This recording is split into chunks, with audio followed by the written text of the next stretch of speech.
آپ کو breaking news دیں کہ حکومت پاناما لیکس کی تحقیقات سے کیوں ہچکچا رہی ہے. ایسا کہتے ہیں چیئرمین تحریک انصاف عمران خان. کہتے ہیں عوام کے شعور کے بارے میں غلط اندازے نہ لگائے جائیں. وزیر اعظم کے لیے احتساب سے بچنا ممکن نہیں. ملک میں پہلی مرتبہ پوری قوم طاقتور کے احتساب کا مطالبہ کر رہی ہے. جو جماعت ٹی او آر سے پیچھے ہٹے گی عوام کے غیظ و غضب کا نشانہ بنے گی. چیئرمین تحریک انصاف ایسا کہتے ہیں. مزید جانیں گے ریحان شیخ سے. ریحان بتائیے گا کیا کہتے ہیں کپتان؟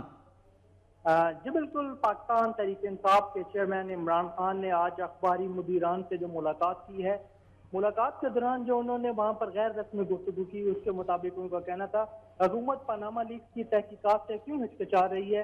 وزیر اعظم کے لیے احتساب سے بچنا اب ممکن نہیں رہا. ان کا کہنا تھا ملک میں پہلی مرتبہ قوم طاقتور کے احتساب کا مطالبہ کر رہی ہے. اپوزیشن کی جو جماعت ٹی او آر سے پیچھے ہٹے گی وہ عوام کے غضب کا نشانہ بنے گی. کپتان کا مزید کہنا تھا نون لیگ کا ایک ہی منصوبہ ہے کہ پیسے بناؤ اور بھاگ جاؤ.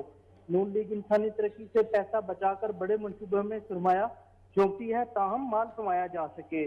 اور ان کا یہ بھی کہنا تھا کہ سیالکوٹ میں جو حلقہ ان 110 میں 1.5 لاکھ سے محض 40,000 ووٹروں کی تصدیق ممکن ہو سکی. جی چیئرمین تحریک انصاف کہتے ہیں حکومت پاناما لیکس کی تحقیقات سے کیوں ہچکچا رہی ہے اور عوام کے شعور کے بارے میں غلط اندازے نہ لگائے جائیں. وزیر اعظم کے احتساب کے لیے تمام جماعتیں اکٹھی ہیں اور چاہتی ہیں کہ احتساب ہو. ملک میں پہلی مرتبہ پوری قوم طاقتور کے احتساب کا مطالبہ کر رہی ہے. جو جماعت ٹی او آر سے پیچھے ہٹے گی عوام کے غیظ و غضب کا نشانہ بنے گی.